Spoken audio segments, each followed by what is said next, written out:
The story begins in the poor, run-down slums of Eppelstein. There was an old man everyone called the Old Con Man who only knew a few worthless one-star spells to fool people. He always patted his chest claiming to be a great mage, then often flew into a rage insulting the neighborhood children. Our protagonist is Derek, a white-haired boy who had been learning magic from this eccentric old man. The two often sat by the fire. The old man needed someone to hear his tall tales, and Derek truly needed the knowledge. Time passed like that, from winter's white snow to spring when the trees began budding. One day while training, Derek suddenly emitted a deep blue aura of mana surrounding his body. He closed his eyes and focused on feeling the flow of energy, which left the old man standing beside him mouth agape in astonishment. Derek's eyes blazed as he concentrated all his spirit into his palm. A magical arrow formed and shot forward to the teacher's amazement. The arrow lodged straight into a tree. The old con man froze, unable to believe his eyes. Derek was drenched in sweat, but wore a satisfied look. He had spent years doing odd jobs to earn this bit of magic. That night, the old man pulled out his wine and rambled about bloodlines, saying the noble children had already reached 3 stars. He chewed his bread and warned Derek not to be arrogant, because commoners like them could hardly hope to reach the 2-star barrier. Derek silently ate his portion, listening to the all-too-familiar complaints about fate. But that night passed with a long, uneasy stretch. The next morning when he returned, Derek was horrified to find the old man dead, his body covered in bruises. He quietly took a shovel and dug a grave to bury him in the cold rain. It turned out the old man had been beaten to death by guards while trying to sneak into the vault to steal a 2-star spellbook for Derek. Derek stood before the crude grave. Nobody could understand why an otherwise unambitious old man would risk his life for that. Suddenly, a green system panel appeared before his eyes as if to make amends. The system announced the unlocking of basic magic. Derek told himself he had no noble blood because he was originally from another world. 4 years passed quickly, and the small town had changed in many ways. This is Katya Flameheart, a 3-star sorceress born into a fallen noble family. Derek had by then joined the mercenary company Belden and become Katya's apprentice. At the tavern Belden's Tears, the two often sat together to discuss the ways of magic. Katya advised him not to be too greedy because it would slow his progress, and Derek simply listened in silence. She asked him to close his eyes and sense his mana as calmly as possible. Mana from Derek radiated extremely steadily, making Katya privately appreciate his innate talent. Derek's mana control was so steady it surprised even an experienced mage. Suddenly, a loud explosion rang out, throwing the tavern into chaos and causing everyone to panic. Derek was about to step outside to check, but Katya gripped his hand and told him to be quiet and follow her immediately. They stepped onto the street where townspeople were still milling about, searching for the source of the strange sound. At sunset, Katya told Derek to remember carefully what she was about to say. She explained that the nobles are very sensitive about privileges, and magic is their greatest privilege. It's rare for an ordinary person to reach 3 stars, so those in power are always wary. The earlier explosion was actually a 2-star illusion spell called Auditory Phantasm. Under Katya's guidance, Derek reached the rank of 2-star mage at only 14. A year later, Katya left to become the private tutor for the noble Elfster Count family. It was a life-changing opportunity even a 3-star sorceress like her could hardly refuse. Before she left, Katya gave Derek a 2-star spellbook as her final gift to him. Another year passed, and Derek was now 16 years old, and he had mastered 2 more types of 2-star magic, ready to step into the noble world. At 16, Derek had achieved certain accomplishments and had no intention of stopping there. At the tavern Belden's Tears, Captain Jaden was discussing a new job from a high-profile client with Derek. It was a request from the illustrious Duplain Grand Ducal family, but Derek found it strange that such a powerful household would hire ordinary mercenaries. Seeing Derek hesitate, Jaden reminded him that the Duplins were insanely wealthy, spending gold like water. The job itself sounded simple enough, clearing out some monsters on the outskirts of the Grand Duke's domain. Derek still felt uneasy and intended to refuse outright, not wanting to get involved in the noble's shady affairs. He told Jaden to find someone else, but the captain seemed desperate for the contract. Jaden pleaded because finding a mage for a mercenary company these days was nearly impossible, and the client specifically demanded a mage. To seal the deal, Jaden offered a gold coin as a deposit, a sum huge relative to the task's difficulty. Seeing the gleaming gold in his hand, Derek began to rethink the tempting offer. Jaden led him to meet the client, but old Lon seemed distrustful of a kid who hadn't even taken the coming-of-age rites. Jaden immediately vouched to the sending official that Derek was the best mage he had ever known. Still skeptical, Lon decided to take the group to the outskirts for Derek to perform a trial. Derek steeled himself to demonstrate his abilities before these picky clients. They set foot in the Duplain domain, where goblins were wreaking havoc. The moment they confronted them, Derek acted extremely swiftly and decisively, leaving the monsters no time to react. A goblin lunged in for a sneak attack but was taken down cleanly in the blink of an eye. Blue magic lit up the sky. The creatures were no match for the young mage. With the mission excellently completed, Derek returned to report to the clients with a nonchalant expression as if nothing had happened. The group of clients watched from a distance and were genuinely impressed by his skilled combat. Back at the tavern, Pelin suddenly lost her temper, accusing Derek of acting as a hunting dog for arrogant nobles. Jaden hurriedly restrained her before Pelin caused a riot in the tavern with her pride. However, when she heard the payment was a gold coin, her attitude immediately did a complete about-face. Pelin's eyes lit up as if she'd found treasure, and she demanded to accompany and serve the client alongside Derek. In the end, Pelin lay plastered on the table, dead drunk after her failed celebration. Derek recounted that the job was just cleaning up a few worthless goblins, but he felt those people were far from simple. He realized all those clients were hiding their true identities. For example, a woman who claimed to be a kitchen maid had hands far too clean for someone who did heavy labor. Jaden said mercenaries shouldn't pry into clients' private lives. If there's money, do the job. Derek nodded in agreement. In the wilds, making a living was the top priority. The next day, the group returned to the Duplain domain to collect the remainder of their payment as agreed. Juan appeared very pleased with the results and prepared to pay Jaden. Jaden grinned widely as he received 2 more gold coins, beginning to dream of a wealthy future. Suddenly, Juan proposed giving Derek a new, challenging mission, praising his talent. This time the reward was as high as 15 gold coins, a sum that even left Jaden stunned. Derek nodded without hesitation and accepted immediately. A luxurious carriage took them to the main manor of the Duplain Grand Ducal family. The manor's grand scale and opulence even left Derek exclaiming in amazement. There, Lon finally revealed himself as the chief steward serving the Duplain Grand Duke. The woman accompanying him introduced herself as Katerina, the head housekeeper of this powerful estate. Jaden broke into a sweat when he realized he was standing before people of extremely high rank in the family. Although Derek had expected something, he still hadn't imagined their ranks would be this intimidatingly high. Jaden and Derek were stunned as the mysterious woman began to remove her cloak, gradually revealing her true identity beneath the disguise. She was Aislinn Eleanor Duplain, the granddaughter of the illustrious family, and she wanted to hire Derek as a magic tutor for her sister Diela. A mercenary raised in the slums being invited to tutor a Grand Ducal family's daughter. Derek could hardly believe his ears. The massive Duplain mansion came into view. This was the residence of the Empire's most powerful family. Inside the office, Reg was vehemently presenting a stack of papers with an extremely angry expression. The Grand Duke Duplain remained composed at his desk, demanding that his son maintain proper decorum. Reg shouted, insisting that the one who needed to learn manners was not him but his sister Diela. A maid at the back bowed her head in fear. Valerian, the eldest brother with blonde hair, advised Reg to lower his voice because their father was in the middle of a meeting. But Ray didn't stop. He listed Diela's offenses, saying she had driven 10 servants to quit and smashed up furniture recklessly. He challenged his father, asking how long he would ignore Diela's behavior as she acted like a thug, damaging the family's reputation. The eldest brother growled Reg's name to cut off this disorderly commotion.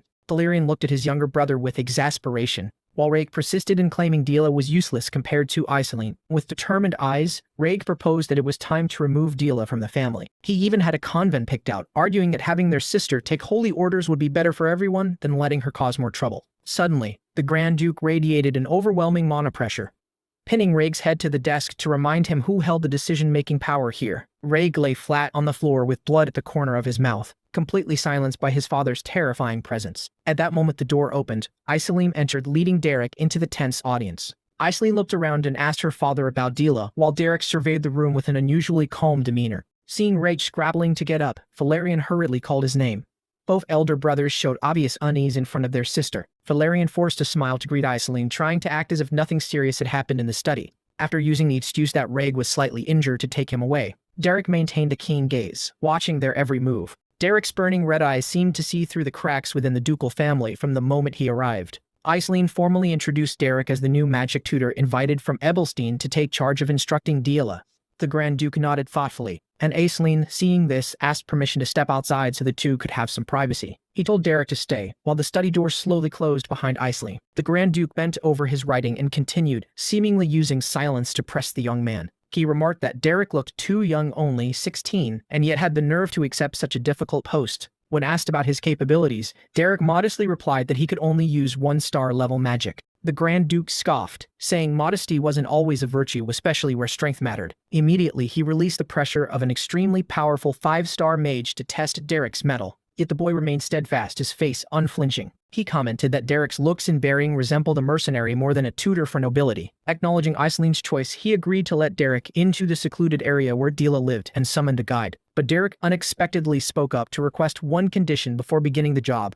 He affirmed he would carry out the task to the end so Diela could learn magic and enter high society rightfully. With determined eyes, Derek made an urgent proposal regarding his teaching authority. In another scene, a flying saucer smashed into the wall and shattered right in front of a trembling maid. Diela barked arrogantly, ordering the maid to disappear from her sight immediately or risk having her face smashed. Back in the private conversation, the Grand Duke wondered why Aislinn would choose a mercenary like Derek out of so many people. Aislinn explained that all the renowned masters had given up. She needed someone unafraid of hardship and with a particular demeanor. She believed that although Derek was a mercenary, he had a deep understanding of noble culture, having been taught by a fallen noble tutor. The Grand Duke remained skeptical, thinking someone raised on the streets couldn't survive on kindness alone. At that moment, the butler was leading Derek through the long, endless corridors toward Miss Diella's room. Standing before the massive wooden door, Derek adjusted his clothes and gently knocked. He pushed the door open and entered, facing the Duplain mansion's nightmare with a polite greeting. Derek introduced himself while Diella sat arrogantly by the window. She coldly smiled and ordered him to come closer. No sooner had he stepped into the room than Derek was greeted with a literal cold bucket. A bucket of filthy water was poured straight down, soaking him from head to toe. Diella wore a malicious smile, taunting him as a sewer rat crawling out of the mud. She fetched another bucket full of dirty water and sat haughtily on a chair like a superior watching a play. Dirty water trickled down his face, but Derek quietly observed without a word of complaint. Diella continued to hurl venomous remarks, asking whether the pile of filth would ease his longing for his poor homeland. The young lady's arrogance seemed to exceed the bounds of what a normal person could tolerate. Derek bowed his head slightly to look at the puddle at his feet. His burning red eyes revealed a calm so cold it was chilling. She extended her foot toward him, warning that someone lowborn from the streets should never dream of being taught by her. The scene flashbacked to when Derek was sitting opposite the Grand Duke Duplain in the study. Derek frankly stated that if Diella's problem were easy to solve, the Duplain family wouldn't have had to ask for his help. The youth demanded full authority to act during the instruction of the young lady, regardless of rank or family ties. Back in the present, Diella began to feel her face burn after receiving a slap from Derek. She was stunned because in all her life, no one had dared touch a single hair on her head. Yet on their first meeting, Derek had slapped her. Derek straightened up, looked down at the young lady sprawled pathetically on the floor, and coldly ordered, "Stand up." 3 years ago, Derek asked his teacher how to deal with stubborn students. He wondered whether kindness really worked on those who were incorrigible. Claudia reflected and spoke of understanding and tolerance. But Derek found that too theoretical and detached from reality. Kaya's eyes suddenly darkened. She said that if you cannot reach them with sincerity, you must choose another starting point, carve fear into their minds. Back in the present, Diella Catherine Duplain stood stunned, clutching a cheek reddened from the slap. Derek looked down coldly, ordered her to stand and learn to respect others. Miss Duplain had never been humiliated like this. She screamed in rage, unable to believe a lowly man would dare lay a hand on her. Derek's eyes flared red with murderous intent. He repeated for the last time, when dealing with others, she must show consideration and respect. She could only grit her teeth in shame. The shout alarmed the butler and the servants. They rushed in, incredulous to see the young lady collapsed on the floor. The trembling butler pointed at Derek and threatened to report this outrageous act to the Grand Duke. Diella looked on as if she had found an ally. But Derek calmly produced a paper stamped with a bright red seal. It was the Grand Duke's authorization, granting him full authority to discipline Diella by any method he chose. The butler froze when he read the contents. The Grand Duke's authority was absolute. No one in the house dared intervene. That night in the mansion, a figure stormed down the hallway. Valerian Duplain was furious, intent on settling matters with a mercenary who had struck his sister. Valerian barged into the room and grabbed Derek's collar while he was leisurely reading. Valerian shouted in outrage, demanding an explanation for the afternoon slap. Reg Duplain had to restrain him, reminding Valerian that this was Aislinn's guest and that their father had agreed. Derek remained expressionless. Although still seething, Valerian swallowed his anger at Reg's reasoning. He told Derek to come with him for a private talk. Reg patted Derek's shoulder to comfort him, saying Valerian would not go too far. It seemed Reg also believed his sister needed to be taught a lesson. Derek silently followed Valerian to an old dust-covered room. This was where Diella had lived before being sent to the servants' quarters. Inside were many paintings left unfinished. Valerian spoke softly that Diella had been passionate about painting. Whenever she showed her work, she would blush adorably. But she had never completed a piece, always leaving blank spaces because of an obsession with the noble bloodline's perfection. Valerian also apologized for his harsh attitude earlier. He continued, saying that at some point he wasn't sure when Diella became overly obsessed with status and was stripped of the right to stay in the main house. Valerian did not understand what had turned his sister into such a person. Valerian's gaze grew urgent. He wanted Derek to teach her at least 1-star magic so she would not be sent to a convent, the equivalent of an end for a noble's life. Derek flipped through Diella's old stack of magic books. Valerian almost begged him to save his poor sister. Derek paused at pages filled with marginal notes. Those lines proved Diella had never truly abandoned magic despite her indifferent exterior. He realized she had exhausted herself trying to follow the strictest curricula for nobles, but still couldn't surpass her own limits. Derek closed the book, his eyes showing clear determination. He agreed to take on the challenge, but in his own way. Late at night, Diella slept deeply in the servants' quarters, unaware of the disaster about to strike. A bucket of ice-cold water was dumped over her, jolting the young lady awake, trembling all over. Derek stood there looking at her with an expressionless face. Dyla screamed, asking if he was insane. Derek didn't bother to explain. He coldly ordered her to follow him immediately. Despite Dyla's frantic resistance and insults, Derek roughly dragged her out of the room. The maids could only watch from a distance, not daring to stop this monster. They crossed the silent fields toward the deep woods. Dyla kept screaming, asking by what right he dared treat her this way. Under the pale moonlight in the forest, Derek suddenly stopped. He looked at her with an evil smile and began to reveal his true intentions. Dyla froze when Derek declared he had no intention of teaching magic at all. The whole tutoring was an excuse to satisfy his personal tastes. His face now looked like a demon's. He said he hated arrogant nobles, and beating them brought him an indescribable pleasure. Derek drew his sword, the blade gleaming under the moon. He uttered vile threats about wanting to hear the screams of highborn people like her. Dyla stepped back in terror, warning that he would not be safe after doing this. But Derek only sneered, saying she was about to be sent to a convent anyway and no one would believe her words. He casually mentioned that he could kill her and flee, or make it an accident to help the Duplain family eliminate a problem. Dyla realized her life was truly in danger. The fear of death overwhelmed her mind. Dyla turned and ran desperately into the deep forest, hoping to escape the mad killer. She tried to run quickly through the bushes, calculating that if she crossed this wood she'd reach the main house, and then he would be the one to die. Dyla leaped over a fallen tree, her heart pounding. But then a blinding light from behind made her turn back. Derek stood there, hand raised, forming a gigantic fireball. The heat and pressure from it made the whole forest tremble. Dyla was shocked to recognize it as Fireball, a 2-star magic she had longed for but never managed to cast. She couldn't believe a lowborn man could possess such terrifying power. Derek's smile looked cruel now. He hurled the fireball straight at the young lady, frozen in fear. A horrific explosion occurred right beside Dyla, throwing her to the ground. Smoke and dust filled the air. Derek stepped forward with a feigned look of disappointment.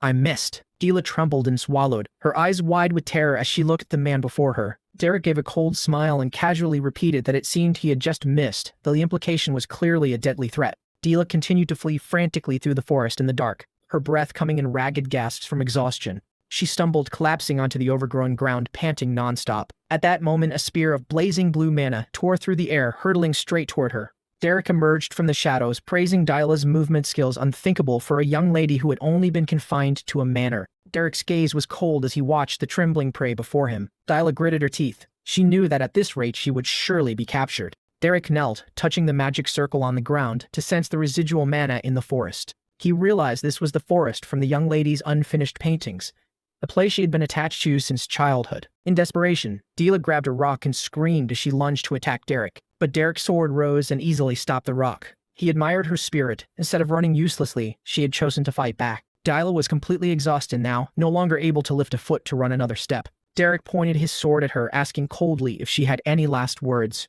She could only offer a bitter laugh. She told him to just kill her, because a noble like her would never do something pathetic like beg from someone beneath her. Derek wondered why she was so obsessed with that noble bloodline, which made Dyla suddenly falter. She screamed through her tears, asking what would be left of her if she no longer had that bloodline. Dyla confessed she had tried everything, from painting to magic, but nothing had succeeded. She collapsed sobbing, feeling useless for lacking the magical talent to match her lineage. Derek listened in silence to all the long-held frustrations of the little demon lady. He raised his sword, a deep blue mana swirling around the blade, lighting up the area. Dyla opened her eyes wide, waiting for death as she heard Derek's farewell. Suddenly, a massive, razor-sharp column of ice erupted around Dyla, signaling the awakening of magic. She stared in shock at her own hands as they gave off a chill. Derek smiled and sheathed his sword. He congratulated her, though it was only a primal mana outburst, not yet a complete spell. Dyla was still stunned, tears still streaking her dazed face. She began to sob uncontrollably, but this time the tears were released after years of suppression. In the deep forest, her cries echoed beside the sharp blocks of ice she had created. Derek explained that Dyla belonged to the wild school but had been forced to learn the rigid theoretical methods of the nobility. It was like trying to force herself into a set of clothes that did not fit her body. He knew this because he had seen her paintings, where she unconsciously channeled nature's mana onto the canvas.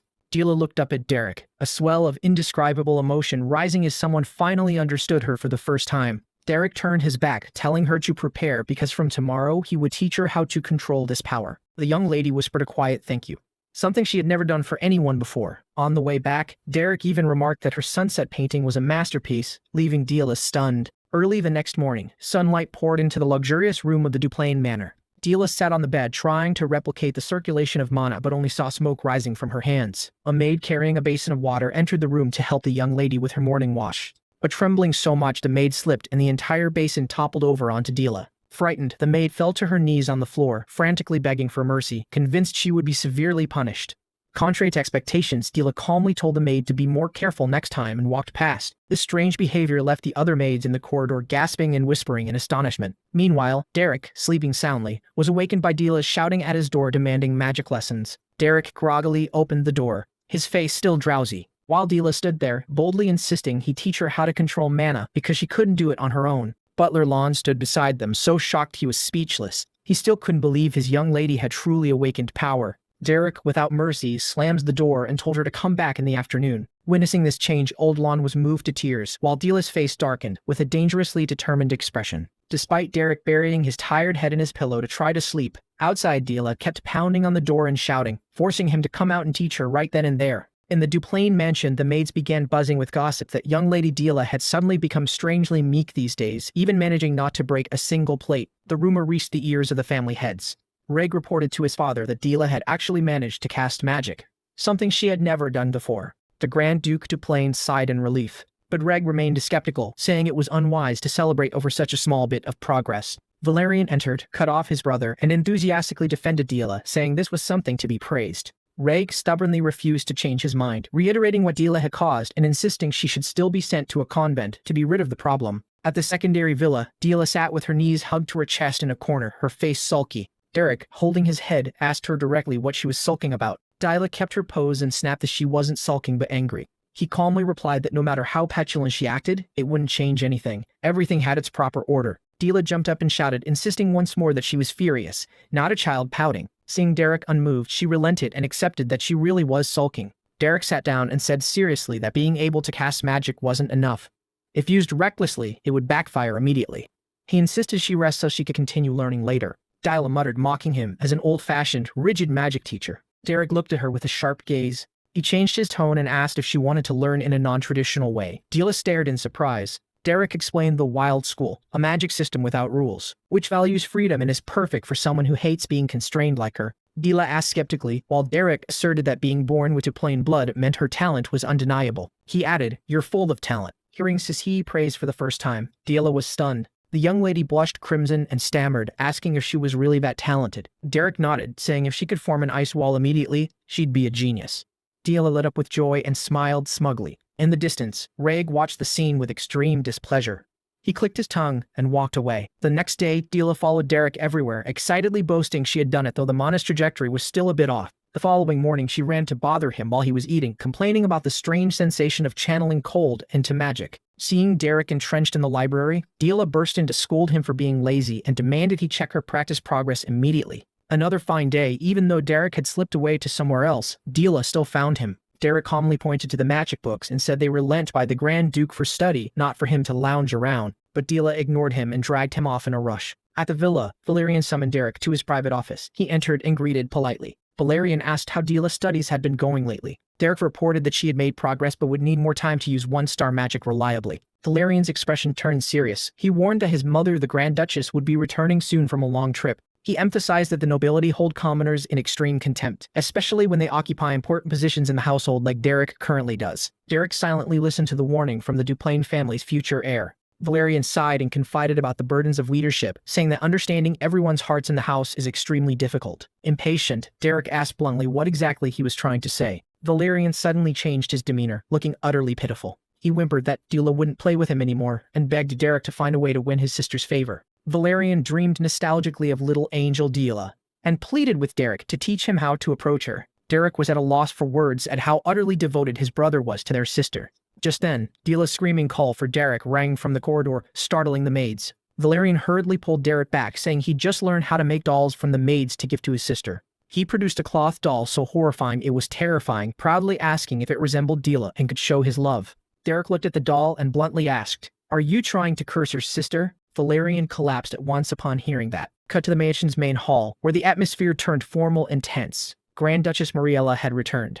She greeted Derek with a polite but condescending tone, praising his teaching abilities. She offered to give a gift to Derek's family in return. Derek coldly interrupted, saying he belonged to no family. Derek looked Marella straight in the eye and declared clearly, "I am a commoner." Her face immediately contorted with shock and contempt. A week earlier, when Iseline was preparing to leave the mansion, She instructed Derek to take good care of Dila, because she had to go tend to matters in Ebelstein for a while. Derek replied coldly as usual, prompting the Grand Duke to complain. Iselin didn't forget to warn him to be careful with Philanu before getting into the carriage. As the carriage began to roll, she suddenly remembered something extremely important. She hurriedly informed her father that her mother would return next week, and she had completely forgotten to warn Derek. A week later, true to prediction, the storm named Grand Duchess Mariella officially descended on the mansion. As soon as she arrived, she flew into a rage upon learning that her husband had dared to hire a commoner as a tutor for their daughter. To Marella, this was nothing less than an insult to the Duplain family's reputation. Despite the Grand Duke explaining that renowned tutors had all been at a loss with Dila, she still refused to allow someone who had rolled around with mercenaries to instruct the young lady.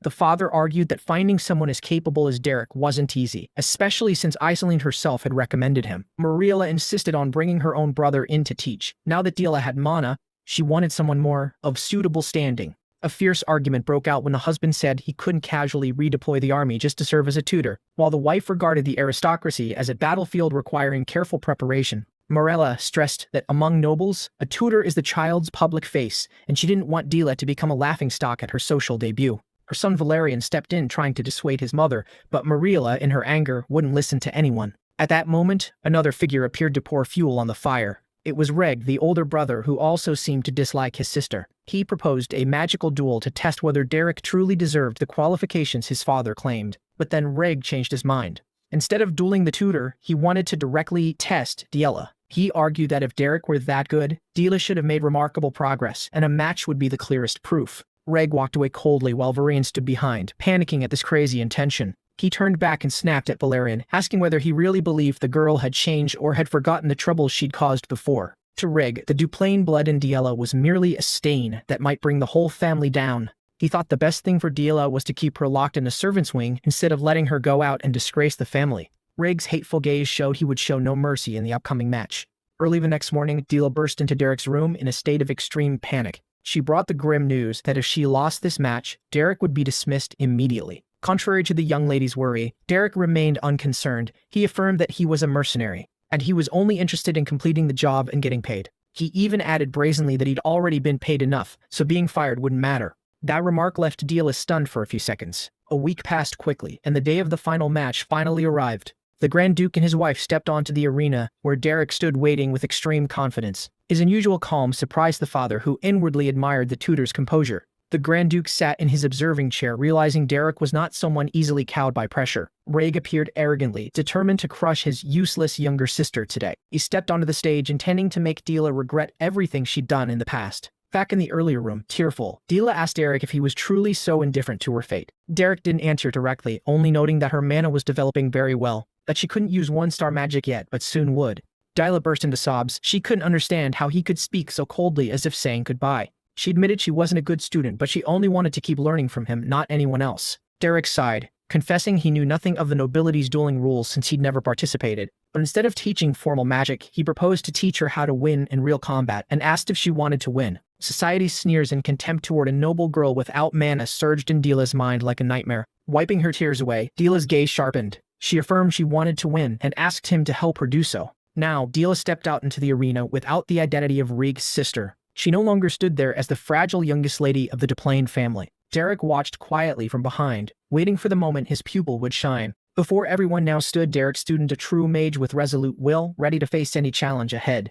The match was about to begin. Dila and Reg faced each other on the wide arena floor under the gaze of the whole clan. The old butler solemnly announced the Kelbrum Salon's advanced sparring rules requiring absolute protection for both sides. Reg coldly declared the start, while Dila kept an unusually calm expression beneath her hood. Both wore the protective pendants of Commander Pilum, artifacts that would automatically activate to block a killing blow before it reached the body. Derek stood back watching, privately mocking the wealthy nobles ready to throw money at expensive accessories just for a training match. Without giving his opponent time to react, Reg immediately deployed wind magic. Powerful gusts began to swirl around him. He controlled the wind sphere in his hand and ordered Dila to return to the annex, claiming she wasn't worthy to stand here. A massive pressure swept across the arena as Reg launched a preemptive strike, intending to finish the match in an instant. Dila squinted at the incoming attack. She began to move using what she had learned from Derek. Reg was slightly surprised to see Dila react, but he quickly recovered his arrogance. She flipped through the air, avoiding the razor wind that had just skimmed her previous position.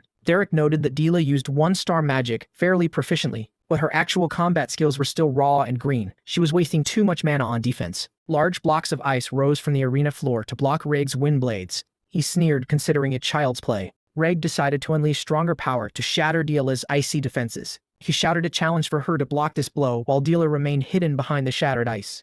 Dila recalled Derek's lesson. Mercenaries don't need fairness or etiquette. They only need to win at all costs. Derek had asked if she would accept being despised if she won by dirty means, and she had answered without hesitation. Her gaze shifted, no longer that of a delicate lady, but of a hunter seeking an opening. Dila moved nimbly among the gusts. She avoided direct confrontation and used the surrounding terrain to her advantage. She began to vanish into a mist of frost, causing Raid to lose track and grow impatient. He kept launching blind attacks into the mist, wasting energy pointlessly. Dila knelt low on the floor, waiting for the moment the opponent let his guard down, even for a second. A powerful gust sliced across, but Dila quickly bent down to avoid it. A burst of freezing explosion erupted at her position, completely obscuring everyone's sight. Dust and smoke blanketed the arena. Ray was convinced the match was decided. When the dust cleared, it revealed a ruined battlefield, but Dila's figure was nowhere to be seen. Grand Duchess Mariella jumped up in alarm, screaming to stop the match for fear her daughter was in danger. Grand Duke Duplain coldly told his wife to sit down, asserting that it was not over yet. He pointed out that the protective pendant had not lit up, meaning Diala had not taken any significant hit. Derek kept his expression unchanged. He had anticipated his student's remarkable growth. Raid began to break into a cold sweat, fumbling as he searched for a target, while the arena floor beneath them started to tremble.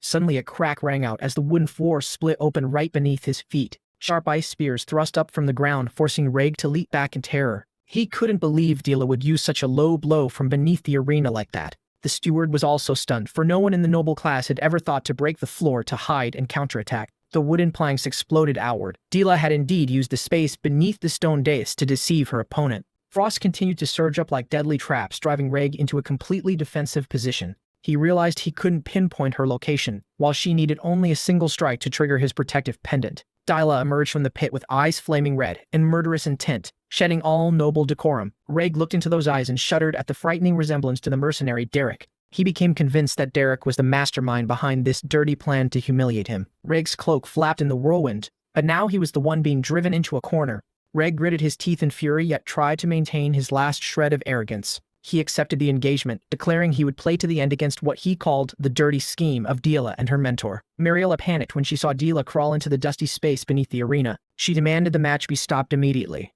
but the Grand Duke told her to stay calm and watch a little longer. Below, Dila was staring intently at the brilliant monocurrents on the arena floor above. The ground beneath Reg suddenly shattered, startling him. He realized Dila had been deliberately sabotaging the arena every time he tried to cast to interrupt his attack rhythm. Reg immediately shot upward, grabbing the flagpole to escape the trap beneath him. Dila looked up from the rubble and noticed her brother's mana flow had paused. Everyone watched Reg tensely as he found himself in an extremely difficult position. At that distance, Reg believed his sister wouldn't be able to react to his magic in time. He launched a powerful, non-verbal strike aimed at the arena floor to force her to reveal herself. Derek coldly observed the explosive power of the Duplain air. The entire arena collapsed completely into a cloud of choking dust. Marilla screamed while Reg landed on the ground with a face full of strain. Dila burst out of the dust, trying to close the distance despite the incoming magical arrows. An arrow grazed past her face, but she didn't falter. Reg was confident that a single hit would end everything immediately. Suddenly, Dila closed in and delivered a direct thunder kick to her brother. The kick was so strong it sent Reg flying, shock registering on his face.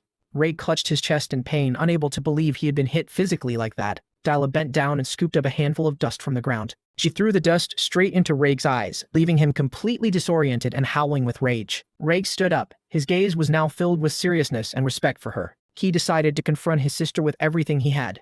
Dila panted, blood from the wound on her forehead trickling down, but her eyes still burned fiercely. In her exhaustion, Derek's teachings about magic began echoing in her mind. Magic is like painting, where mana is the color and incantations are the brush. She snapped awake, realizing she had to gather the scattered colors around her. Dala closed her eyes, focusing entirely on the energy currents in the space. Mana began to surge brilliantly at her fingertips. A magic circle exploded beneath Dila's feet, marking the awakening of a one-star magic. Mariella and the onlookers were left speechless with astonishment at the incredible sight. Dila commanded razor-sharp ice arrows to fly around her, ready to retaliate. Reg was determined to deliver a finishing blow before she could unleash her skill. Dila swung her arm to launch the attack. Spears of ice tore through the air. Two powerful streams of magic collided head-on, creating an earth-shattering explosion. Mariella could only scream her daughter's name in utter horror. As the dust settled, both were exhausted and panting amid the arena's ruined remains. This happened a year ago. On the branch outside the window, a small bird's nest remained peaceful and undisturbed. Grand Duke Duplain received a letter from the Belmiard household. The butler followed behind, respectfully asking how he wished to handle the matter.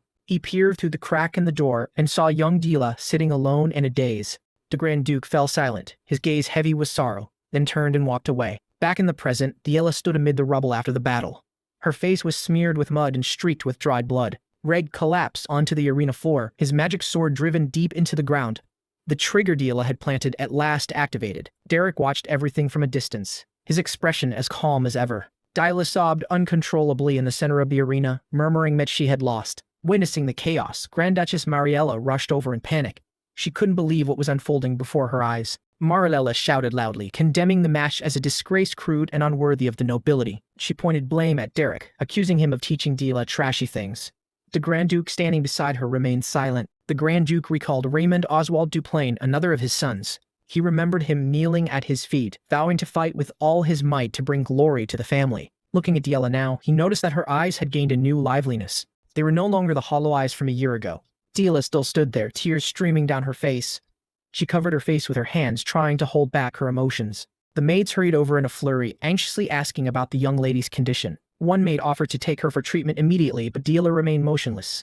Reg scratched his head awkwardly, trying to say a few complimentary words to comfort his sister after the tense match. Dila brushed aside the inquiries, lowering her head as she slipped through the circle of maids. She walked straight to where Derek was seated on the bench. His face remained cold, showing no sign of emotion. Dila fell to her knees before her master, clutching his coat hem so tightly that she trembled. She burst into tears again, admitting that she had failed miserably. Between sobs, she apologized to Derek for not being able to win as expected. Derek looked straight into her eyes, his voice steady as ever. He told her it was all right and that he himself was fine. He advised her to overcome this disappointment and become stronger. Derek's gaze held a quiet expectation. Dila opened her mouth and cried louder. All the pent-up frustration and emotion she'd held and poured out. The maid stood at a distance, watching the scene without daring to intervene. Mariella panicked and rushed over, calling her daughter's name in alarm. She could not bear to see the Duplain heiress kneeling before a commoner. She embraced Dila, soothing her repeatedly that everything was fine and urging her to have her wounds treated. Dila only replied softly to her mother. While wiping away tears, Mariella glanced at Derek with a sharp, resentful look. She cursed at Derek as lowborn, accusing him of dragging her daughter into filthy acts in front of everyone. Mariella considered teaching one-star combat magic to be an insult to a noble lily like Dila. She stepped forward, mercilessly criticizing Derek. She shouted about the values that must be protected and the family dignity, completely dismissing Derek's position. The Grand Duchess turned to her husband, expecting his agreement to drive the commoner away. She kept nagging that the match had been disgusting. But the Grand Duke suddenly slapped her, cut her off, and asked if she knew who was behaving most shamefully here. Mariella froze, clutching her flushed cheek, and gasped in shock, asking why he would treat her that way over a mere commoner. The Grand Duke asserted that Derek was Dila's tutor. He acknowledged that Derek was indeed a commoner, but said he was doing his job well. He looked at his wife sternly and demanded she preserve her dignity. On his wife's behalf, the Grand Duke apologized to Derek and asked him to forgive the earlier insults, saying everyone has their own way of loving their children.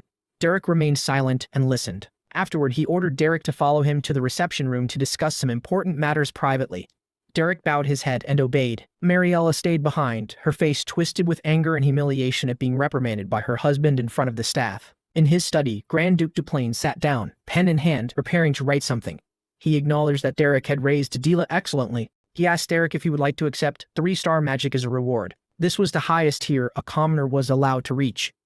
Derek thought to himself that his bait had hit the mark. The Grand Duke Duplain continued, nodding as he admitted Derek had taught Dila to use 1-star magic rather quickly. But that alone wasn't enough for her to survive among Ebelstein's upper class. He insisted Dila didn't just need an ordinary instructor, but a true master to guide her further. He reminded him that Derek harbored an ambition ordinary people would never dare to dream of. Derek realized the danger in this man. Though he spoke little, he seemed to see through all of his schemes. Derek told himself the Grand Duke surely knew he aimed for 4-star magic or higher, not content to stop at 3 stars. The Grand Duke set a condition. If Derek kept that intention, he couldn't stay here long unless he accepted the Duke's new offer. Seeing Derek hesitate, he added, "Do you want to touch 3-star magic?" A tantalizing bait. Derek didn't take more than a second to agree. His eyes showed a clear hunger for supreme magical knowledge. Soon after, Derek was granted special access to the Duplain family's forbidden library, filled with precious scrolls. For the first time in his life, he could directly touch magical tomes ordinary people wouldn't even dream of seeing. Seeing the shelves radiate potent magic, Derek was overwhelmed so many 3-star manuscripts that others would spend a lifetime searching for a single volume. He told himself this was the best reason to linger at the manor a little longer. 3 days passed. While Pelin remained dazed, the atmosphere of the training grounds had completely changed. Dila strutted proudly, hands on her hips, declaring she was officially a 1-star mage. Derek casually read his book, replying in a detached tone that infuriated Dila. Her student had succeeded, and her teacher didn't even offer a word of praise. Derek closed the book, noting she had recovered her spirits surprisingly fast after the dramatic crying fit 3 days earlier. Embarrassed to be reminded, Dila blushed and vehemently denied it, insisting it was just dust in her eyes and she hadn't been crying. Seeing his pupil try to change the subject, Derek smiled and prepared to begin a new lesson. Dila excitedly asked what she'd learn next, her eyes shining with expectation. Derek doused her enthusiasm by saying achieving 1 star was nothing rare, leaving Dila instantly deflated. Dila listed flashy techniques like magic arrow, wind blade, and ice spear she'd seen her brothers use, but Derek replied briefly, "We will practice mana deployment." Hearing that, Dila pouted in disappointment. Derek explained that the foundational basics were the most important, but she still felt resentful, having expected to learn something cooler. Noticing Derek staring at her, Dila awkwardly wondered if there was something on her face that made him look so intensely. Derek nonchalantly said he was a little surprised to see her obey so obediently. Derek recalled the unforgettable memory of her throwing dirty water over his head twice, making Dila mortified to the point of wanting to sink into the ground. Dila forced a strained smile, pretended to compliment the nice weather to cover it up, then hurried off to finish her practice. Watching her figure strive away, Derek let out a knowing laugh. This is how it should be interesting. Night fell. Dila trained until she was gasping for breath, sweat soaking her face. Derek stood at a distance observing, reminding her that she would be much busier with other schedules to come. Dila wearily complained about having to start etiquette, piano, and all sorts of bothersome noble lessons next week. She wondered how her sister Aislinn could have endured that boring pile of knowledge for so many years. Derek replied coldly that was why her sister was called the Flower of Duplain and the center of high society. Dila frowned, saying she only wanted to learn magic and had no interest in those frivolous etiquette things. She worried that even though her father had approved of Derek, her mother, Madame Morellella, would surely find a way to drive him away. Dila explained that her mother was afraid she'd become rough like a mercenary if she kept learning Derek's ways. After hearing that, Derek looked her straight in the eye and offered a blunt, practical piece of advice.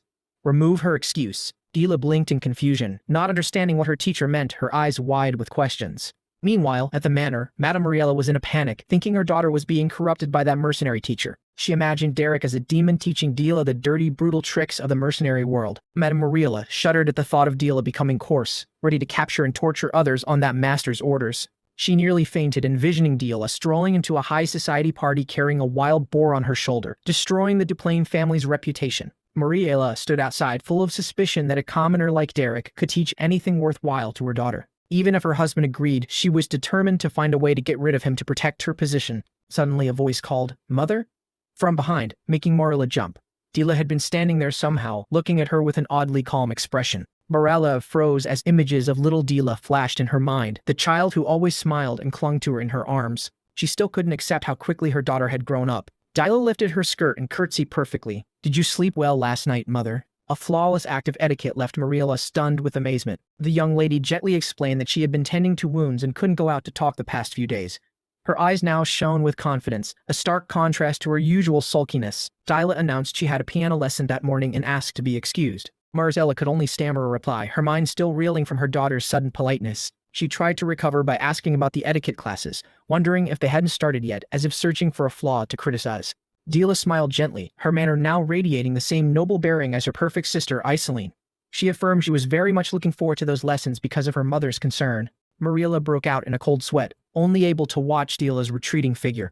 All plans to blame Derek for corrupting her daughter seemed to vanish. On the way, Dila came across a maid awkwardly dropping some items. Instead of scolding her as before, she stopped and kindly asked if the girl was hurt. The maid stood dumbfounded, stammering as she called out Lady Dila in a mix of shock and emotion. The entire manor seemed shaken by this 180-degree change in the demon young lady. Rosia Sowen in the noble district of Ebelstein. Lately it's always bustling with laughter and chatter. Elente said Aislinn Eleanor Duplain looked much more refreshed today, no longer as sullen as before. Young lady Elente Alfione Belmiard felt relieved upon hearing rumors that Aislinn had gone well outside the noble quarter to rescue someone. Aislinn smiled and said she was busy finding a magic teacher for her younger sister Diela. Elente was surprised, wondering what kind of teacher would make a great lady of the Duplain household personally go invite them. Denise Lanier Veltis was equally shocked when she heard the name Dila. Aislinn said that Dila has changed now, behaving like a lady and even able to use one-star magic. Lanier busily took notes, surprised that the Duplins would let Dila be seen so early. Iceline admitted the teacher had no status but was extremely skilled. She had to go all the way to the Beldun Mercenary Legion to invite him. At the mention of mercenary, the other young ladies went pale, unable to believe that man could tame the tiger de. Elenta recalled the Duplain household cooks fleeing en masse, which proved this teacher was not to be underestimated. She curiously asked for the name of that divine teacher. Iceline beamed and replied, "His name is Derek." Over there, Maria Duplain stepped closer to her little daughter. She pretended to praise Diela for being a good self-learner, but the honest girl said it was all thanks to teacher Derek. In Marileza's head, only the name Derek echoed, filling her with intense anger. She was so enraged that she slammed her fist against a pillar. She couldn't let this continue. The maids, however, praised Diela for becoming gentle and well-behaved lately. Even the old gardener noticed the dramatic change after just a few short weeks. The butler marveled that Diela now had an air comparable to Iceline, all of which made Mariela standing nearby flush with anger. Night fell at the training yard where a magic book lay open amid a brilliant flow of mana. Derek was engrossed in practice when Reg Duplain appeared. Reg felt he might have been abrupt, so he quickly asked how things were going. Derek paused and asked if something was wrong. Reg said he wanted to discuss something about his younger sister. The young master of the Duplain house looked at the book in Derek's hands and recognized it at once as a 3-star magic tome. Derek said he had borrowed it from the Grand Duke to study further. Reg was stunned, realizing Derek truly was a legitimate mage, not merely a mercenary. After his admiration, Reg hesitantly asked what girls Diela's age usually liked. The young man scratched his head awkwardly, unsure what would make an appropriate gift. Reg planned to embroider a doll by hand to give his sister, but seeing the horrifying prototype, Derek immediately stopped him. They looked at each other, and Reg also felt that idea was a bit off. The two strolled under the moon, and Reg sincerely thanked Derek. Reg said the atmosphere at home had noticeably improved. Even Valerian was focusing on managing the domain. Looking up at the sky, Reg admitted that people can change, especially children like Diela. He told himself he also needed to change to be a better brother. Derek silently listened to the young man's confessions. Reg wondered why Diela's magic felt so strange, unlike the kind used by nobles. Derek explained it was the wild magic system, channeling mana according to natural instinct. He asserted that if Diela went in the right direction, she'd learn on her own without anyone teaching her. Before they knew it, 2 months had passed and the freesia blooms were in full, gorgeous bloom. Diela inhaled the fragrance happily. She felt as if her life had just stepped into spring. The girl beamed, saying it was all thanks to teacher Derek, which made the headmaid curious enough to ask what the good news was. Diela eagerly admired the bouquet, intending to pick the most beautiful flower to give privately to teacher Derek. But then the freesia stem in her hand unexpectedly slipped and fell to the floor. She froze, tears beginning to fall as she heard cruel words coming from behind the door. Inside, Derek coldly declared to Valerian that he had nothing left to teach Diela. The flower lay alone on the ground as proof of Derek's words. No spring lasts forever, and his instruction ended here. Derek candidly told the Duke that Diela belonged to the wild school and her talent was erupting powerfully. He decided to leave because he didn't want to hold her back. The Duke nodded in agreement. He admitted that it was thanks to Derek that his daughter had changed for the better. The Duke was pensive. He had felt he hadn't fulfilled his duties as a father, but now he felt much lighter. Derek announced he would leave with Miss Iceline's carriage. He also mentioned returning the library key. He said there was no need for such trouble. Just send it back with the steward. The conversation ended and the Duke allowed him to withdraw. Derek left in silence. He bowed and left the room. The Duke's gaze remained steady on the young tutor. Just out in the hallway, Derek ran into Diela. She looked shocked at his sudden departure. Diela froze. Derek explained that what had to happen, had to happen. The girl hesitated and asked if he could stay. Derek's only response was silence. He said he would return to being a mercenary and urged her to study hard so they'd meet again at the debutante ball in Ebelstein. Derek promised that by then he would teach her even newer things. Diela lowered her head and muttered that he was always right, leaving her with nothing to argue. That night, in her lavish room, Diela suffered a terrible nightmare. In the dream, dark shadows surrounded her, insulting her as a waste and the shame of the Duplain family. She woke with a start, her blue eyes brimming with tears as she screamed in panic. Diela panted, drenched in sweat. It turned out to be just a bad dream. Hearing the noise, her maid hurried in, worried for her mistress. Diela looked at her maid, and unpleasant memories flashed through her mind. She wondered whether she should return to beating and shouting as before to vent, but she brushed the thought aside. Doing so wouldn't make her more valuable, and certainly wouldn't make Derek stay. Diela smiled softly and said she was fine, leaving the maid stunned with surprise. The next morning, the carriage was already waiting in front of the Duplain manor to take Derek away. Miss Iseline smiled and urged him to hurry because it was nearly departure time. Derek still wore a pensive expression. The Duplain family came to see him off. Derek affirmed he had to return to where he belonged. Reg advised that life here wouldn't be easy and told him to contact him if he ran into trouble. Derek bowed his head respectfully in thanks. His gaze lingered on Diela. She crossed her arms, trying to look tough and pretending she wouldn't beg him to stay. Derek smiled and said it was an honor to have taught her. Diela smugly declared she would boast everywhere that he was her teacher. The two teacher and student looked at each other one last time in the peaceful air. Dyla told him to travel safely and not to get involved in dangerous matters that might get him hurt. Derek replied briefly that he would be fine and told her not to overexert herself. For a moment, Derek recalled his old teacher's admonition to engrave in his heart all that he had learned. He reached out and ruffled Dyla's hair, advising her not to force herself to grow up too quickly. Unable to hold back, Dyla broke into sobs as the carriage began to move. She waved goodbye, promising she'd definitely see him again. Derek bade her farewell one last time, smiling and promising to meet her in Ebelstein. The scene shifted to the Ebelstein marketplace, teeming with vermin and chaos. Amid violent shouts, a young man was being brutally beaten by a group. Derek appeared, his cloak pulled tight around him. The girl turned, recognized him, and cried out. Derek smiled faintly. I'm home. Derek visited Mr. Jaden's tavern. Jaden greeted him with a warm cup of honey, the kind of hospitality fitting the nobility he had just left. Helene looked him over and sneered, wondering if living with nobles for too long had made his complexion so pale. Derek simply replied that he was working, not indulging. Helene seemed displeased with his now polite, distant manner of speaking. She began to complain, lamenting the pile of work she's had to handle alone lately. Jaden curiously asked about the pay at the Grand Duke's. Derek said what he received was worth more than money. He set the spellbook on the table. Jaden glanced at it and guessed it must be an extremely rare 2-star type. But Derek corrected him right away. This was a genuine 3-star magic book. They were both stunned.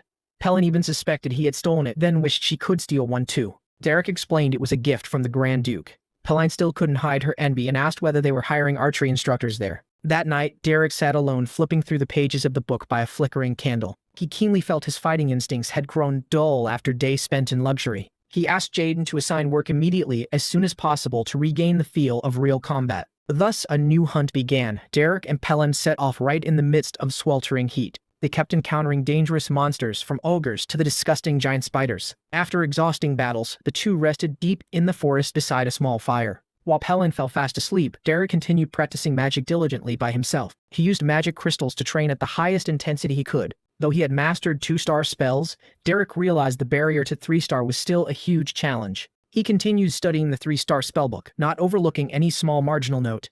Returning to the tavern with a harpy's head, Derek's workaholism left everyone exclaiming that he was insane. Derek felt as if he had been reborn. Just then, Jaden mentioned a new request that had just come in. It was a fairly easy task with high pay, but Jaden warned it would be a bit troublesome. This time, the location was the magic arena for the nobility. To be blunt, the nobility needed a living punching bag mercenary so they could practice offensive magic. Derek's opponent was Miss Alinte. She was discussing the match with her instructor. Alinte showed contempt upon learning her opponent was merely a commoner. The instructor said this was for practice and they paid fairly, so she should feel free to strike as she pleased. They assessed Derek as just someone who knew basic 1-star magic to serve as a shield. Derek quietly prepared, not bothered by the surrounding chatter. Alente stepped forward to confirm whether Derek was her opponent today. He bowed calmly and introduced himself. She introduced herself as Alente. The name Derek sounded familiar in her head, but she couldn't place it. The red-haired lady asked if he knew the basic rules of magical sparring. Derek confirmed that he did. Alente told him to try to resist since she wanted to finish the match quickly. As Alente was about to use a blast of heat to fling her opponent away, Derek unexpectedly asked back how much resistance she wanted.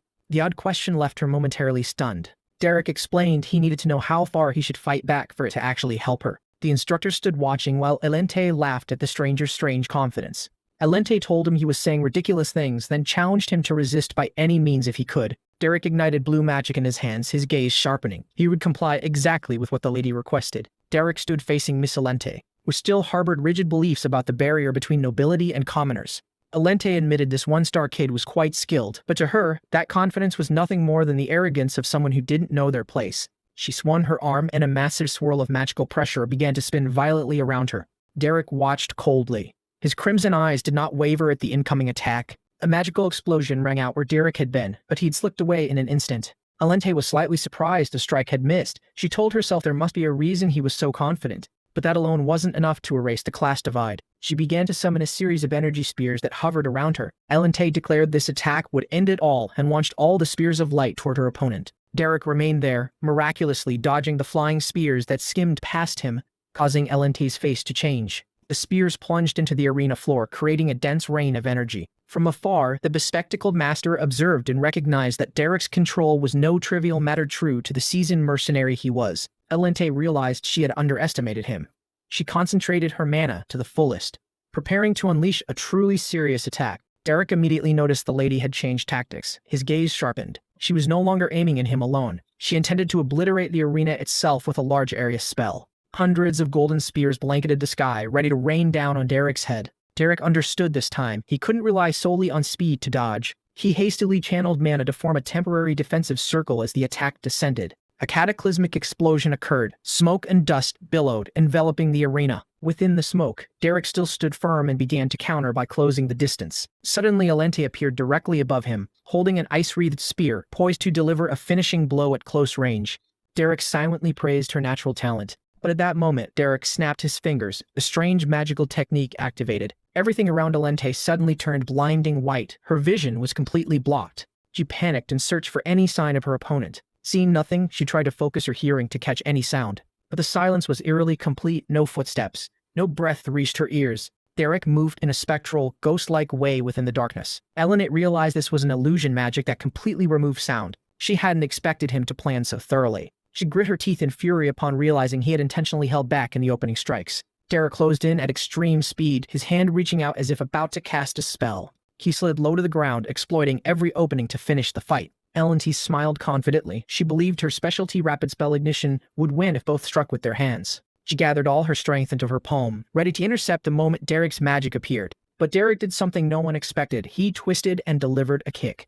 The magic didn't fire from his hands, but shot straight out from Derek's toes. Alente was completely frozen. A massive violet electric blast hurled the young lady far away. She managed only a single painful cry. The training ground shook under the force of that unorthodox strike. The match was decided. The master watched in stunned admiration. He recognized this as the wild school, practical, irregular combat magic the nobility would never understand. Elente sat hard on the ground, gasping. Her initial pride had completely vanished. Derek walked away calmly, without a single taunt or boast. Elente rose to her feet and admitted she had been wrong to underestimate him and assume he was nothing but a liar. She gave a small smile, her eyes now full of respect, and thanked him for the valuable lesson. The image of Derek's powerful kick remained etched in the young lady's mind. Derek stood amid the remnants of magic, closing out a dramatic duel at the academy. Derek unleashed the spinning kick, releasing an intense violet mana surge that flung Elente away. She screamed as she took the blow head-on. Derek's crimson eyes were icy cold, in stark contrast to Alente's sweat-drenched, stunned face. The old master rang the bell to signal the sparring session was over. The two sat resting in the hall. Elente didn't hesitate to praise his extraordinary reflexes. She sipped her tea, remarking that, though he was a commoner, his skills must have come from brutal training. Derek replied tersely that he had to be that way to survive as a mercenary. Elente warned him not to draw the ire of the old magic teacher standing behind them since the man already disliked him. She confidently spoke about the upcoming match at the Rosea Salon, believing she would do well with Derek's help. Elente mentioned the real target she wanted to defeat, Iseline Eleanor Duplain. Elente's gaze darkened when she said the name Iseline. Derek studied her with a probing look. Hearing that, he called her ordinary. Elente signaled he could leave after she had babbled on. Derek silently turned his back and walked away. Savoring the last sip of tea, she suddenly realized she'd heard the name Derek of the Beldon Mercenary Company somewhere before. Memory surged back. It was when Iseline herself mentioned his name with a radiant expression. Elente's eyes widened in astonishment. As Derek was leaving, he was suddenly pulled back. Elente chased after him and grabbed his wrist tightly, not letting him go so easily. That afternoon, she invited him into a private room and stated firmly, "You were the one who trained the useless Miss Dila into someone strong." Elente got straight to the point. She wanted to defeat Iseline at any cost. Derek asked again to confirm her objective. She knew Iseline hadn't reached 2 stars yet, so she wanted to surpass her or at least win this sparring. Derek bluntly called it competitiveness. Elente admitted her jealousy of Iseline was so strong she'd do disgraceful things. She looked at her reflection in the teacup, seeing how pathetic the envy was, while Iseline always met her slanders with compassion. Derek set his cup down and asked why she chose to tell him these things. Elente explained she wanted him to see her sincerity, even if it meant exposing her most shameful sides. She believed that since Derek had been at the Duplain mansion, he certainly knew how talented Iseline was. Elente lowered her voice and pleaded, asking him what she needed to do to beat that genius. Derek acknowledged Iseline's astonishing level, but didn't deny Elente's own capabilities. Looking into her eyes, he realized this wasn't a plea for praise, but a genuine yearning. He sensed her desperation, that she was willing to seek answers from someone considered a lowly mercenary. Derek gave a harsh answer. She couldn't win. Elente was stunned for a moment by that assertion, but immediately after, she lifted her head and insisted that even if it was impossible, she still wanted to win. She stood up, planted her hands on the table, and reminded him that he had turned the useless Dila into a mage. So why couldn't she? Derek admitted it wasn't impossible, but there were a few things that bothered him. Elente crossed her arms and urged him to say what those things were. First, he asked if she knew what price had been paid to train Dila. An image of a battered Dila flashed through his mind. Elente asserted she didn't care about the details, she just needed to win. Derek moved to the second point. He was a mercenary. She assumed he meant concerns about noble honor or gossip when a lady trained with a mercenary. Elente snapped angrily, telling him not to belittle her sincerity with such petty reasons. She knew what mattered more than hollow pride. Derek cut in casually. He simply meant that if she hired a mercenary, she had to pay him nothing more. Elente flushed at the oversight. She hurriedly agreed, insisting money was no object. Derek regarded her with a sharp look. He decided that if she was serious, he'd respond with the harshest training methods. Elente suddenly felt the temperature in the room rise unusually. At the nobles' gathering, Iceling mentioned that the upcoming program would include a magic duel segment. Hearing everyone's praise, Iceline merely smiled modestly and said that Miss Elente was the one who had made remarkable progress. No sooner had the name been mentioned than Elente Alfione Belniard appeared, looking extremely confident. Iceline greeted her warmly, saying the group had been talking about her the whole time. Elente sneered and shot back, asking whether the flower of the Duplain bloodline like Iseline had ever tasted defeat, and why she wasn't worrying about training. Iseline kept her courteous demeanor, while Elente began bragging that she had personally hired an exceptionally skilled magic tutor. She emphasized that it was Iseline who had vouched for this tutor's abilities. And the mysterious name turned out to be none other than Derek, the one who had propelled the Duplain sisters' progress at lightning speed. Seeing Iseline's stunned expression, Elente triumphantly thought she had succeeded in snatching a treasure from her rival. But contrary to her expectations, Iseline suddenly voiced warm congratulations to Elente. Iseline beamed and praised Elente for being so wise to enlist someone so trustworthy. This overly positive reaction sent a chill down Elente's spine. Something felt off. Iseline recalled suggesting that Diella take extra lessons from Derek to improve her skills. At the mention of Derek's name, Diella panicked and begged not to be forced into another lesson with that devil. Back in the present, Elente remained immersed in the illusion that she had dealt Iseline a crushing blow. She smugly assumed her rival must be seething but trying to maintain her composure. Elente cheerfully bid farewell to prepare for her first lesson, unaware of the nightmare awaiting her. Iseline watched after her with a sympathetic look, hoping Derek wouldn't torment the young lady too harshly. Observing the conversation, Miss Linier leisurely sipped her tea, telling herself that everyone must endure hardships to grow. At Belden's Tear Tavern, Uncle Jaden was discussing the massive workload ahead with Derek. Derek calmly drank and asserted he could handle everything right in Eberstein without going anywhere. He calculated that getting Elente to break through to 2-star rank would be enough for her to crush Iseline in the upcoming match. Jaden hoisted a beer barrel and pressed him for the most practical version of the plan his nephew had in mind. Derek seriously said he would need Uncle Jaden's and Pelline's help to keep the plan safe. Jaden looked at Derek with suspicion, sensing that the young man was about to pull off something reckless. Derek didn't hide it, admitting the plan was basically more risk than reward. At that moment, Pelline, seated nearby, was wailing pitifully after being scammed out of every last coin. Feeling sorry for her, Derek sighed and took out money to give to the heavily intoxicated mercenary girl. The first lesson at the Belmiard mansion took place as the afternoon was waning. Derek got straight to the point. Train with live combat immediately. Repeat 10 rounds, then reassess. Elente was shocked to learn she would have to fight 10 consecutive rounds, but Derek wanted to observe her true ability first. She accepted the challenge to avoid being underestimated. Derek immediately channeled magic to prepare his attack. After several bouts of skirmishing, Elente was panting, her body exhausted from the intense exertion. Derek leisurely told her to rest for 10 minutes, then they'd move on to basic magic theory. Elente panicked as she realized her mana was completely depleted, not a drop left. Derek shouted, ordering her to focus harder and produce 10 more ice spear strikes despite her fatigue. He coldly forced her to fire another 100 magic arrows, declaring that instead of making excuses, she should get to work. Exhausted, Elente collapsed onto the floor, breathing in ragged gasps. Derek feigned concern, saying that if she couldn't bear it, she could always quit. That remark struck her pride. Elente forced herself up and pretended the training was nothing. She even boasted that she'd endured far worse to survive in high society. As she walked off, Elente taunted Derek, saying he could ramp up the difficulty tomorrow, hearing her boldly vow a rematch tomorrow. Derek looked at her puzzled and asked what she meant. He coldly concluded that what they'd had was merely a dinner break.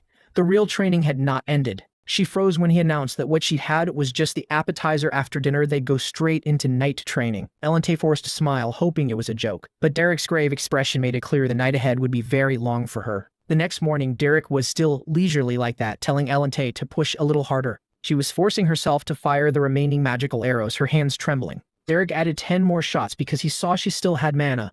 Elente shouted, asking why he suddenly increased the count, but she just gritted her teeth and endured. When she couldn't shoot anymore, Derek chose running as the alternative. Elente would rather run than channel mana for another moment. An hour later, she sat on a chair panting, unable to speak another word. Derek added a blunt remark. If you can't do it, quitting is also an option. Elente glared between breaths and said that giving up was not in her vocabulary. Just as she rested a bit, the young man demanded more sparring. Alente widened her eyes, thinking, "Are you even human?" 2 weeks later, at a tea party in Rosea's salon, Alente was so exhausted she collapsed onto the table, telling Lanier to wake her when Iceline arrived. Lanier found it odd and asked why she had been pushing herself so hard lately. Alente answered tersely because she wanted to win. Alente's eyes showed determination mixed with fatigue as she spoke of her sole goal. Lanier could only look at her friend with worry. Seeing Alente so determined, Lanier could only offer encouragement. At that moment, a familiar figure appeared behind them. Iceline Eleanor Duplain appeared looking perfectly flawless. Her elegance made Alente's disheveled state stand out even more. Hearing that her rival had arrived, Alente panicked and sat up to fix her hair immediately. She didn't want Iceline to see her in such a miserable state. Thankfully, Iceline only stopped by to invite some other ladies to see a new clothing shop and then left. Alente breathed a sigh of relief that she hadn't been caught sprawled on the table. But in truth, Iceline had already seen her. She quietly thought Alente looked very tired and wondered if she was all right. That evening at the Belmiard Manor, a maid brought in a gift box, saying it was sent from the Duplain house. Inside were high-quality mana recovery potions and a handwritten letter. Alente looked at the items and her face hardened. Instead of thanking them, she ordered the maid to throw everything away and not let her see them again.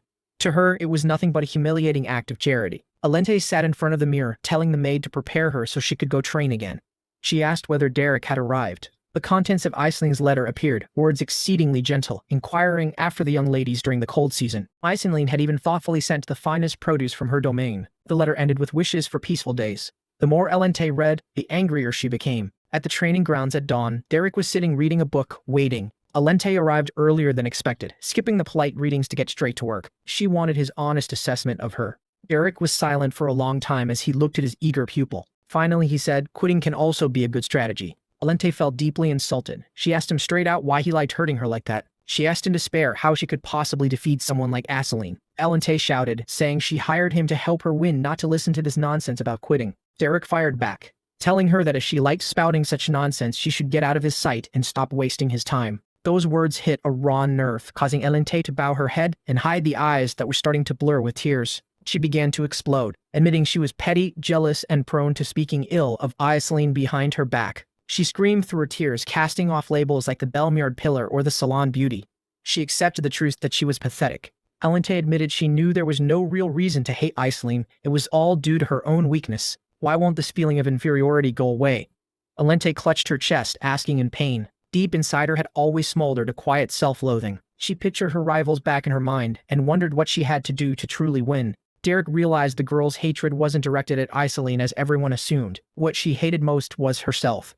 This battle was actually her only escape from that shame. Seeing Alente's painfully honest confession, Derek's attitude changed completely. He concluded, "Then win." Derek looked her squarely in the eyes and promised he would definitely help her defeat Miss Iceline. Alente watched Derek's figure in the dawn light and nodded slightly in agreement. The carriage rolled through fields of golden rice, bringing the young lady Alente's tutor back after a long journey. The coach halted before the stately gates of the Belmiard estate.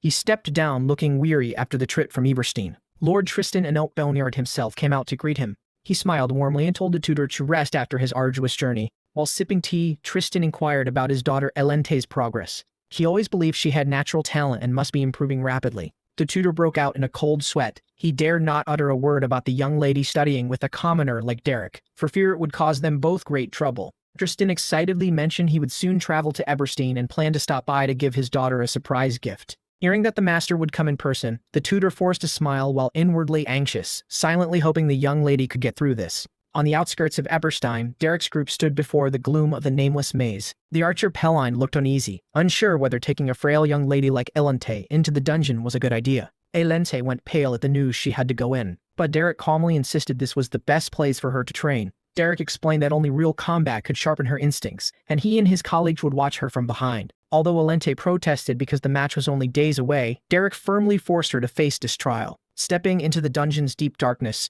Alente couldn't help shuddering at what lay ahead. Derek warned her to stay alert even though it was a low-level dungeon. Darkness enveloped the group. Suddenly, Pelline announced a pack of goblins was rushing toward them. Derek nodded to signal he had heard them. Warrior Jaden warned that a massive ogre was closing in from behind, making Alente even more panicked. Derek asked Jaden if he could deal with the ogre. The man sneered and countered by asking how much extra pay he'd get. The goblin's screeches echoed down the corridor. Alente trembled as the greenish phantoms charged.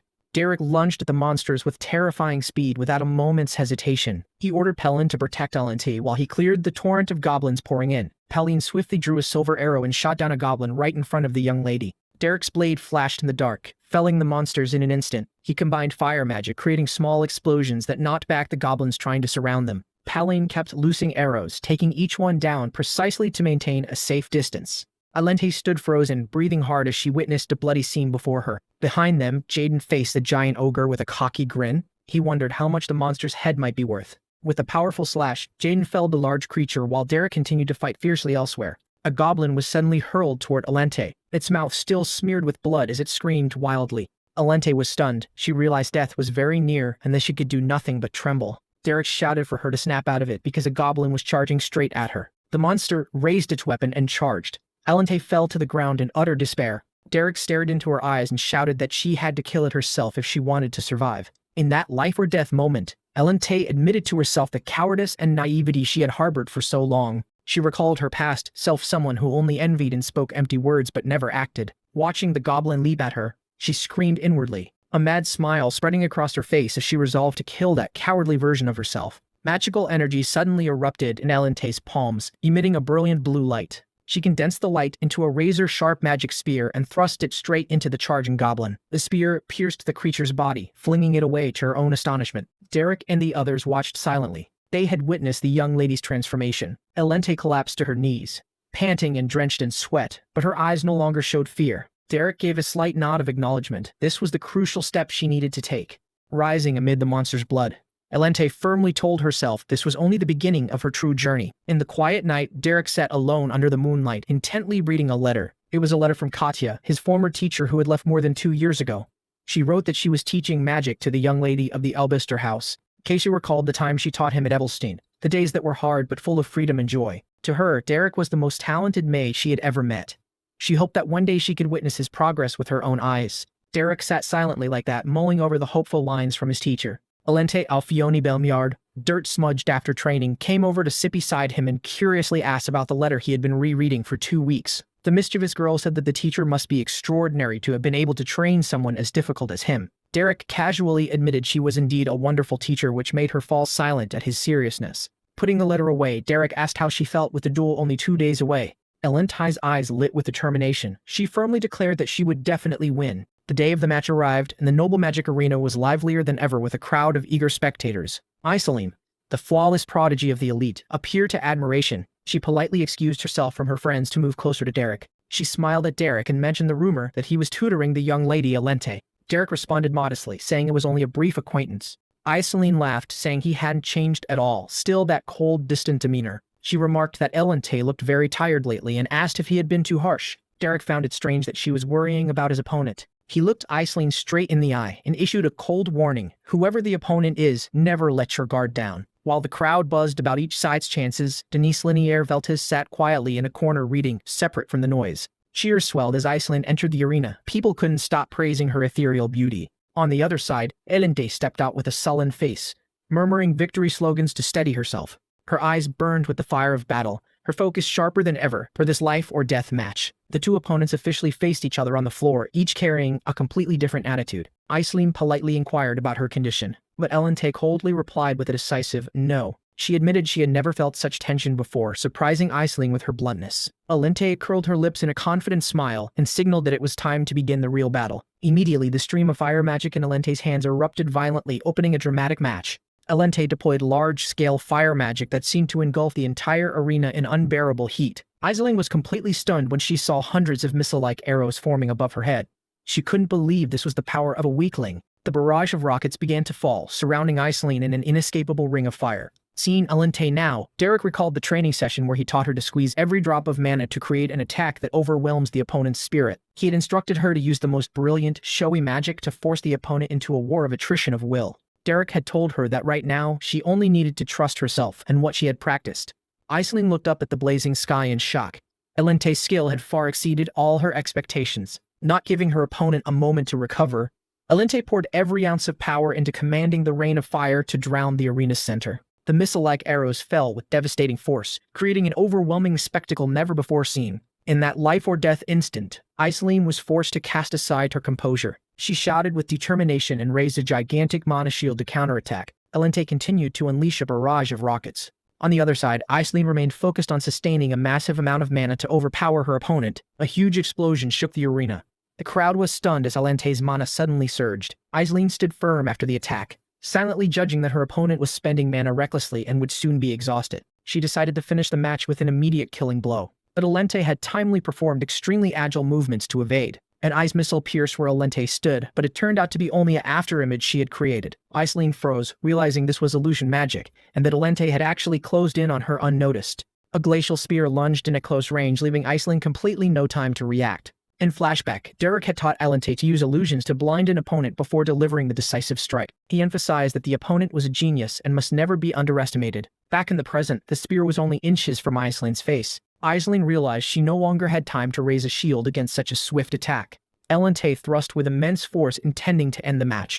However, the ice spear shattered as soon as it touched Aislinn, creating a choking cloud of dust. Both stepped back to create distance. Aislinn was still stunned by what had just occurred. Aislinn panted. She knew she had just experienced a hair-raising moment. Derek, in Elente's mind, kept reminding her to always stay vigilant in every situation. Aislinn began to acknowledge Elente's remarkable improvement in combat skill. To regain the upper hand, she decided to channel maximum power through a barrage of ice magic. A volley of razor-sharp ice spears was summoned, filling an entire area of space.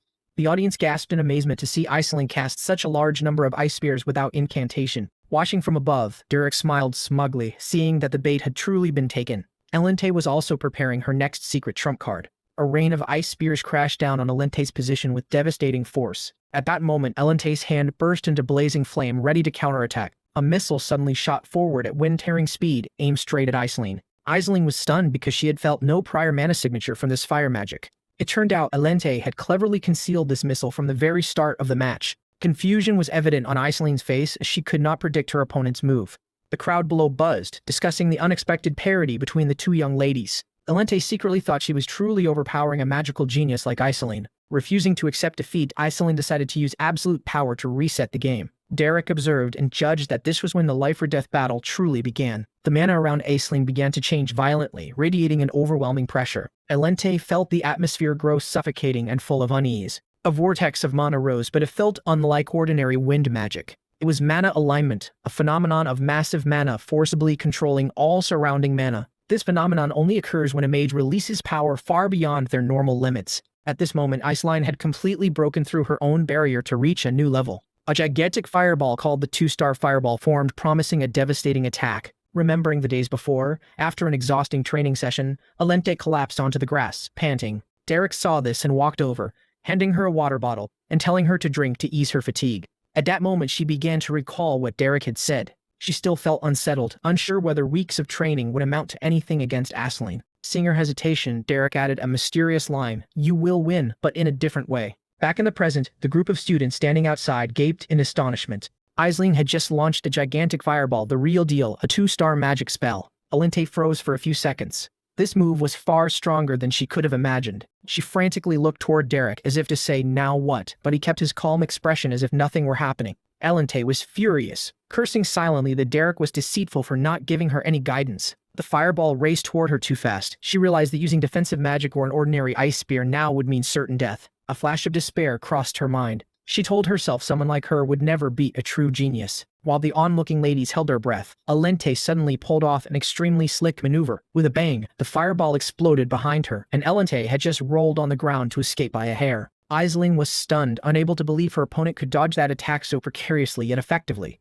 Derek watched from outside and nodded in approval. He recognized that the dodge was something Elente had picked up from Aislinn herself. Aislinn began to pant heavily. That 2-star spell consumed enormous mana, especially for someone with little experience like her. Derek fully understood that Aislinn had started to acknowledge Elente's ability, which was why she decided to go all out. It was like a show of respect from a genius toward an underdog who kept striving. Wiping sweat away, Elente told herself that if she could just survive this storm, she would have a chance to turn things around. Not giving her opponent time to recover, Aislinn summoned another fireball, determined to finish the match then and there. The arena was once again heated by the terrifying power of fire magic. This fireball flew noticeably faster, making everyone shiver at Elente's fate. Once more, Elente used the technique of sliding close to the ground to dodge the explosion that threatened to engulf her. Immediately after the dodge, she used the momentum to leap high into the air, heading straight toward the blazing sun. Aislinn was dazzled and couldn't predict what trick Alente intended from above. Seizing the golden opportunity, Alente prepared an ice spear strike from above, confident her opponent couldn't read the trajectory. In a desperate move, Aislinn was forced to raise a massive block of ice to shield herself instead of using a magic barrier.